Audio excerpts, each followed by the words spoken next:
I want to tell you about the night I watched my sister-in-law's perfect life come apart on a restaurant rooftop 40 floors above the city, 4 days before I was supposed to be someone's bridesmaid and pretend none of it had ever happened.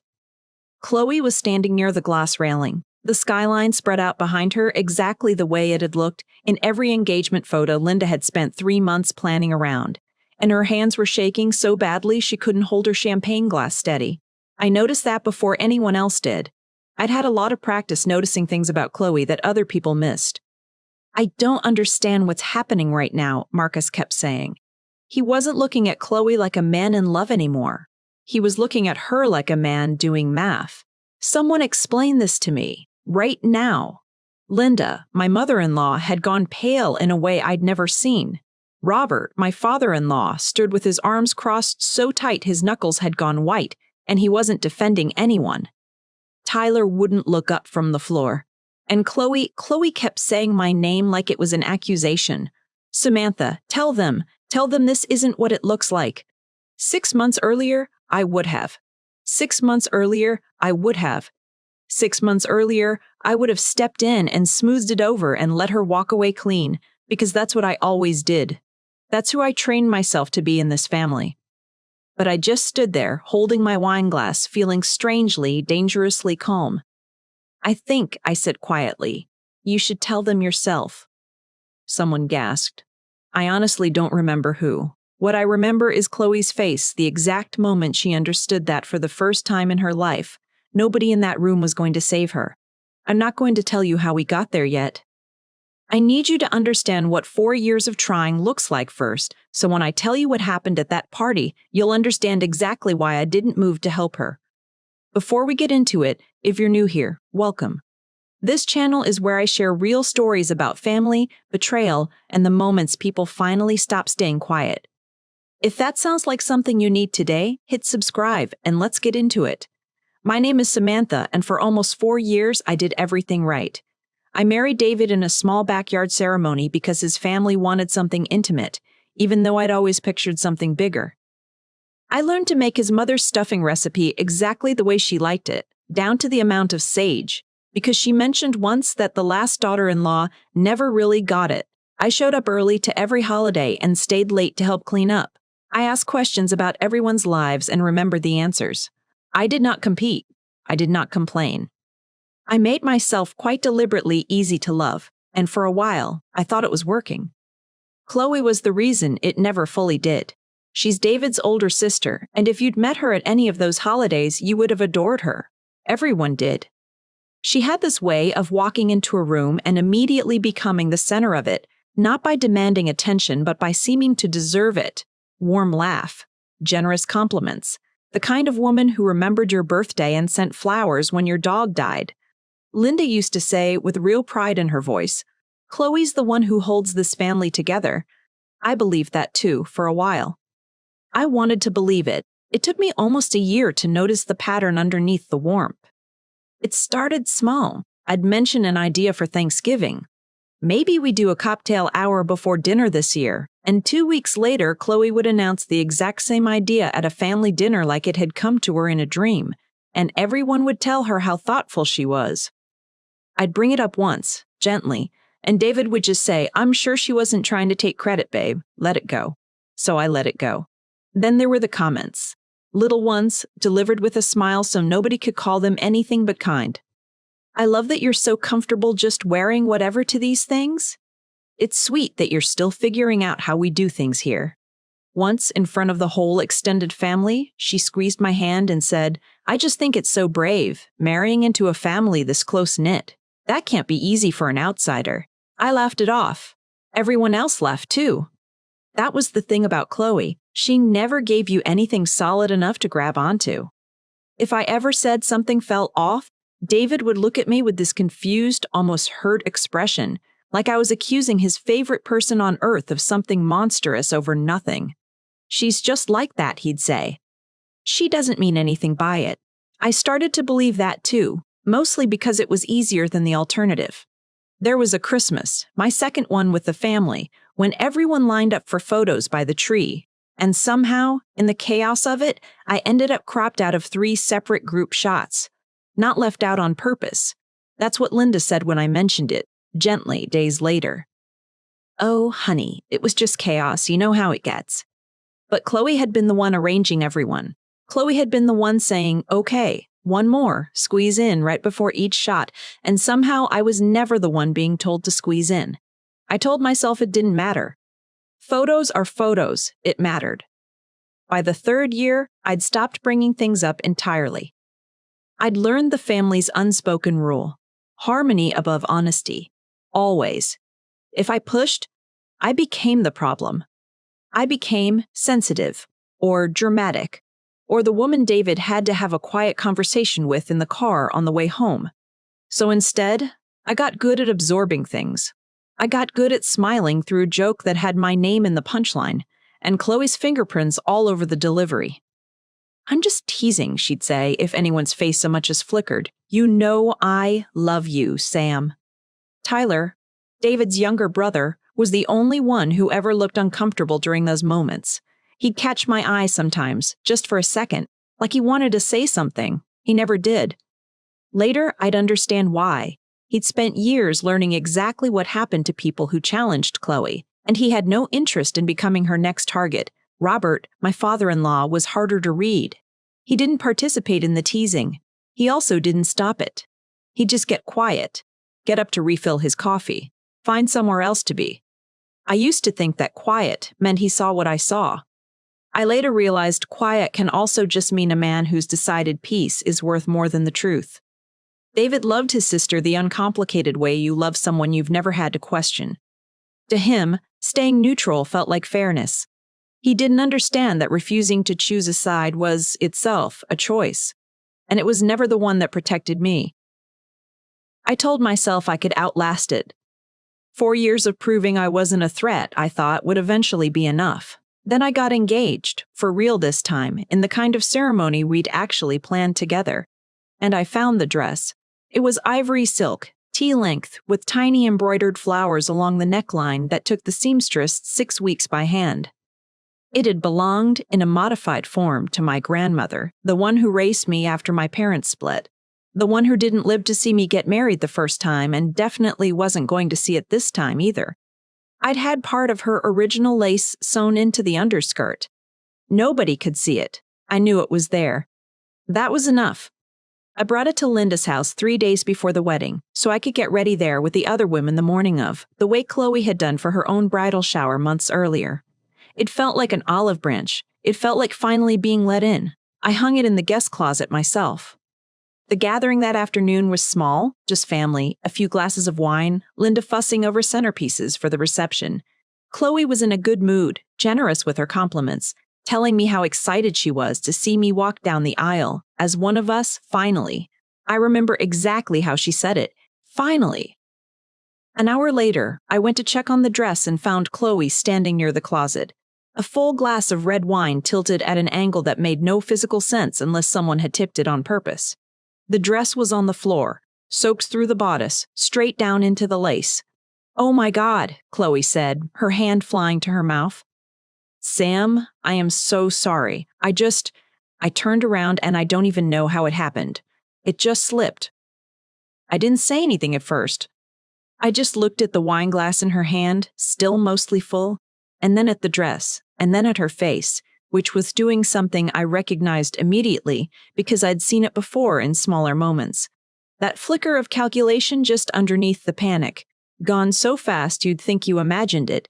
"You weren't holding it near the closet," I said quietly. "You were on the other side of the room 10 minutes ago. I was getting my phone charger. Sam, it was an accident." Everyone came running at the sound of her voice, and within 30 seconds the room had already decided what had happened because Chloe was crying and Chloe never cried, and that alone was enough proof for everyone in that house. Linda pulled Chloe into a hug immediately. "Oh, sweetheart, don't cry. It was an accident. These things happen." Nobody hugged me. "It's just a dress, Sam," David said, and I watched him say it like it was a comfort, like he thought he was helping. "We can figure something out. It's not worth everyone being upset." "It was my grandmother's lace," I said. My voice came out steadier than I felt. "It's not just a dress." "I know, and I feel horrible," Chloe said. wiping under her eyes with a precision that didn't match how hard she was supposedly crying. I'll help pay for a new one, obviously. I can't believe I did that. Sam, please don't be upset with me right now. I already feel sick about it. And that was the moment I understood the actual shape of the problem, the thing bigger than the ruined silk and the ruined lace and the 4 years I'd spent trying to earn a place at this table. It didn't matter what I'd seen with my own eyes. Robert cleared his throat and said something about how these things always look worse in the moment. Tyler stood near the doorway, silent, watching the floor. And Linda actually turned to me, her voice gentle in the specific way people use when they're asking you to make their lives easier. Samantha, honey, I know you're upset, but she said she's sorry. Can we please not let this ruin the week? I looked around that room at every person who had ever told me, in one soft way or another, to be the bigger person. And I understood, with a clarity that felt almost peaceful, that none of them were ever going to choose me over the version of Chloe they needed to believe in. Of course, I heard myself say, "It's fine. It was not fine." But I said it anyway, because that's what 4 years of practice does to you. It teaches your mouth to protect everyone else's comfort before your own truth even gets a vote. Chloe hugged me before I left that night, her chin resting on my shoulder, and said quietly, just for me, in a voice that had nothing left of the crying woman from 20 minutes earlier, "People always believe the person who's impossible to replace." I didn't answer her. I just kept thinking about the dress on the closet floor, and the wine glass that hadn't spilled a drop onto Chloe's own dress, and the family that had already closed the case before I'd said a single word in my own defense. If everyone in this family already believed her over me without question, I had no idea how I was ever going to make them see the truth, or if there was anything left in me willing to try. Nobody in that house asked if I was okay. That's the part I keep coming back to. My grandmother's lace was ruined, ivory silk soaked through with wine that would never come out, and the only urgency in that room was making sure Chloe didn't have to feel bad about it for one more minute than necessary. The calls started the next morning. Linda first, her voice syrupy with a concern that wasn't actually about me. "I just think it would mean so much to Chloe if you called her. She's been a wreck all night, Samantha. She feels terrible." "She should?"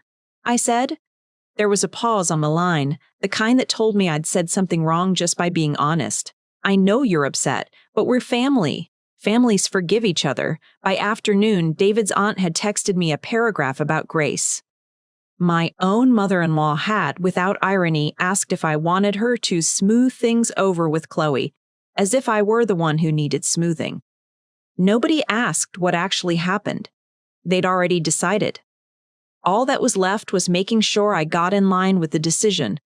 David didn't push me to call her, but he didn't defend me either. "I know this is hard," he said more than once, in a tone that made it clear he wanted it over, one way or another, and didn't much care which way got us there faster. "It's not hard for me," I told him. "It's clear. Those are different things." He didn't have an answer for that. Not yet. The engagement parties kept coming anyway, a dinner, a couple's shower, a brunch for Marcus's side, each one more polished than the last. I went to everyone, because not going would have made me the story, and I was tired of being the story for reasons that weren't my fault. At the shower, Marcus's mother squeezed my arm and said, "She talks about you like a sister." I smiled and said something appropriate. I remember thinking that if Chloe talked about me like a sister, I'd hate to hear how she talked about people she actually disliked. I found out sooner than I expected. I needed a new dress, and there was one boutique in town that could do the embroidery in time, so I made an appointment with the owner, a woman named Renata who'd run the place for 20 years and had an excellent memory for faces. "You're marrying into the Whitfield family," she said, flipping through swatches. "I did a fitting a couple weeks back for someone from that family." "Chloe?" "Lovely woman." My hand went still on the fabric. "Chloe came in here? Recently? Few days before you called, actually. Wasn't buying, just browsing. Asked a lot about our silk gowns. Ivory, tea-length. Odd, since I heard she already had a dress for her own wedding." "Did she say why?" "Said she was helping a friend. Chloe didn't have friends who needed ivory tea-length gowns. She had exactly one sister-in-law who did, And that sister-in-law's dress had gone from a closet to a soaked ruin 4 days later. She hadn't ruined my dress on impulse. She'd gone shopping for the aftermath first. I sat with that for 2 days before I said it out loud to anyone, and when I finally did, I didn't frame it as gossip. I framed it as exactly what it was. She looked at dresses like mine before she destroyed mine, I told Tyler in his car outside my apartment, engine off. That's not an accident, Tyler. That takes planning. Something in his face gave out. I need to tell you something. I should have told you a long time ago. Freshman year, he said. There was a girl in her sorority up for an award. Chloe wanted. Chloe told people the girl cheated on an exam. Wasn't true. I only know because I heard her laughing about it on the phone. Why didn't you say anything? Because I brought something like this to Mom once. I was 15. She told me I was jealous of my own sister. I never tried again. He rubbed his jaw. It's not just people either. She does it with money too. Makes herself the hero of stuff she didn't actually pay for. You ever notice how she covered half of everything for the last few years? I hadn't noticed. Not consciously. But once he said it, I couldn't stop hearing Linda's voice from a dozen family dinners, glowing with pride over how generous Chloe had been. That one sentence was the whole reason I called Carol 2 days later, framing it as wedding small talk. Carol confirmed it in under 5 minutes. She and her husband had quietly split Robert's retirement party costs because Chloe was between jobs that year. Chloe hadn't paid for that or for half of Linda's 60th. She'd just let people believe she had, often enough that it became family fact. I remember sitting in my car afterward, thinking, if she lied to this family about money for years and nobody caught it, what has she told Marcus that isn't true either? That question was the reason I finally asked Tyler if there was any way to know. And Tyler remembered something, an old shared family cloud account Chloe had set up years back after Linda cracked her phone screen and lost a summer's worth of photos.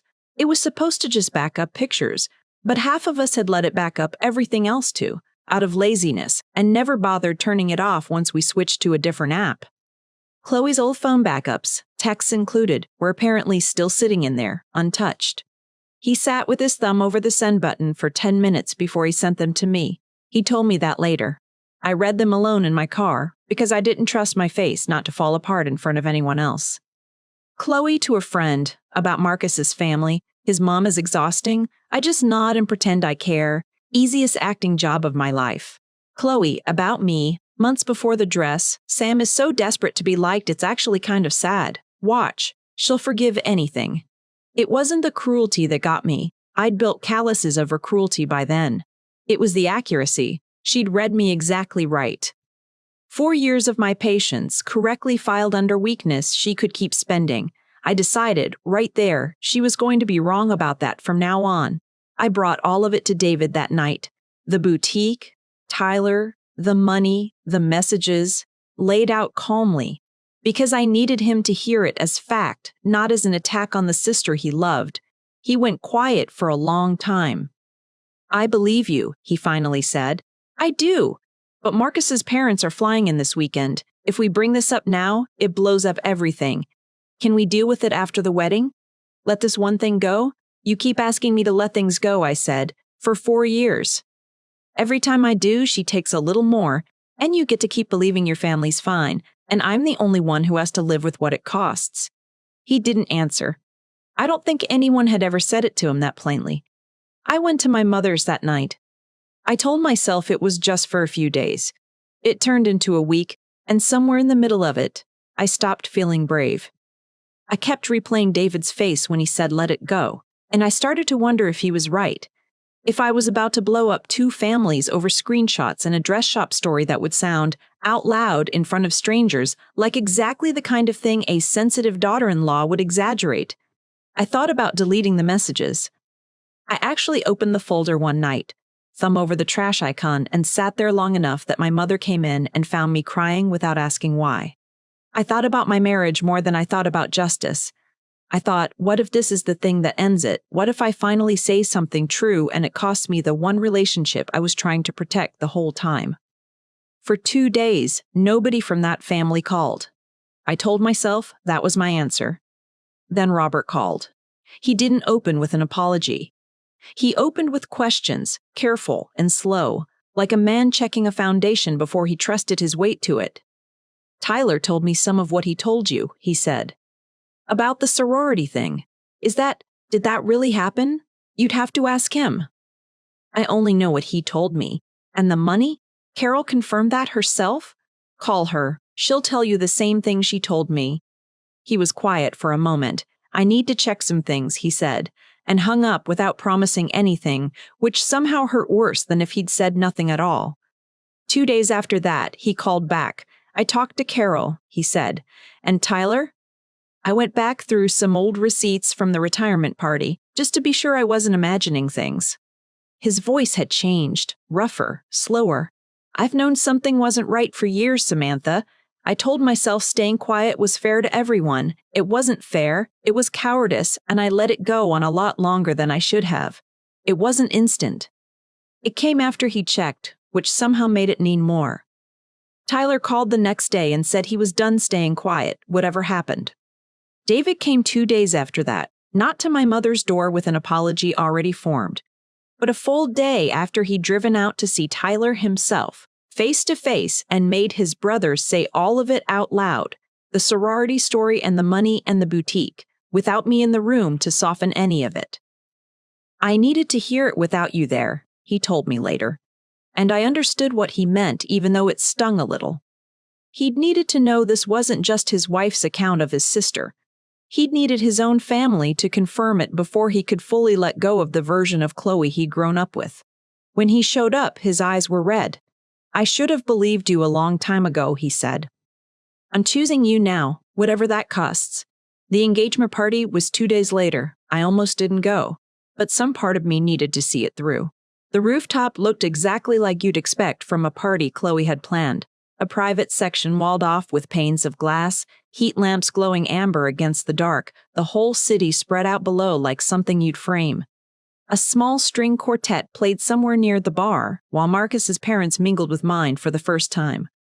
Chloe floated through it in ivory silk, radiant, untouchable, exactly the woman everyone still believed she was. Robert found Marcus near the bar first, quiet, deliberate. "I only caught the end of it. There are some things about my daughter you deserve to know before you marry her," and watched Marcus's whole posture change, like a man recalculating a sum he'd trusted for months. He didn't explode. He went and found Chloe and asked her, evenly, whether she'd ever visited a bridal boutique the week before my dress was destroyed. "What? No." "Why would I?" Chloe's laugh came out thin. "Marcus, is this about Samantha?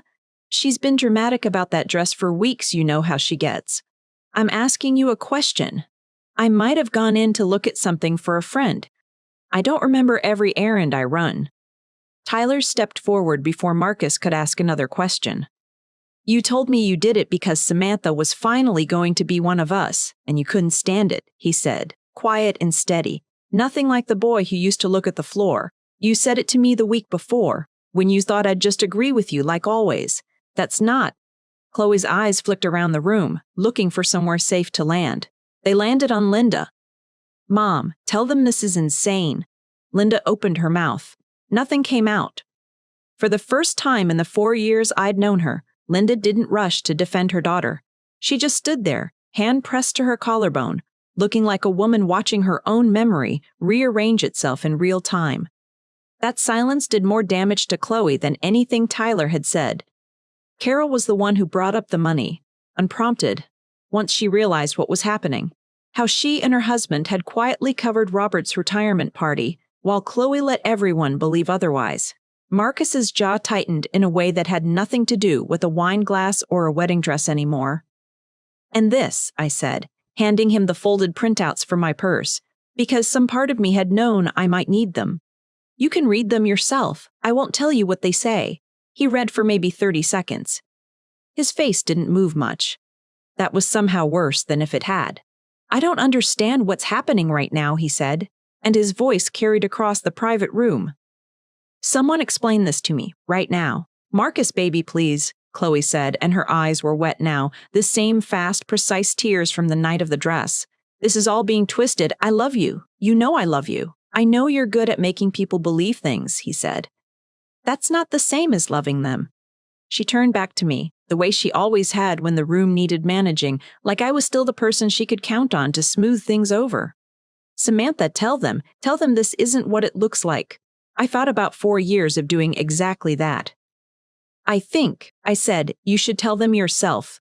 She looked around the room, at Marcus's furious calm, at Robert's silence, at Tyler, who wouldn't look away, at Linda, who still hadn't said a word in her defense, at David standing next to me instead of between us, and I watched her understand, in real time, that the room had stopped believing her before she'd said anything at all. People always believe the person who's impossible to replace, she said, quieter now. Like the line might still save her if she just said it with enough conviction. People always believe the person who's impossible to replace, I said back, and let it sit there a second before I finished it. You're right, they do. It just took 4 years for this family to figure out which one of us that actually was. Marcus ended it that night, in front of both families, not because of one lie, but because he finally understood there had never been just one. Linda didn't argue. She didn't cry until later, once most of the crowd had cleared out, and even then she found me by the coat check near the elevators instead of going to her daughter. I don't think I meant to make it easy for her, she said, but I did for years. I don't know how to fix that. I'm sorry, Samantha. It wasn't the apology Robert gave me. It didn't come with the same reckoning behind it. But it was hers, and it was real. And I let it be enough without pretending it was more than it was. David drove me home and held my hand the whole way. For the first time in 4 years, I didn't feel like I was earning my place at that table. I felt like I already belonged there, exactly as I was. I never got the lace back. Wine doesn't come out of silk, no matter how long you soak it, no matter how badly you want it to. For a while, I thought that meant something had been lost that I'd never get back either. The family, the belonging, 4 years of trying. But I think what I actually lost that week was something I needed to lose.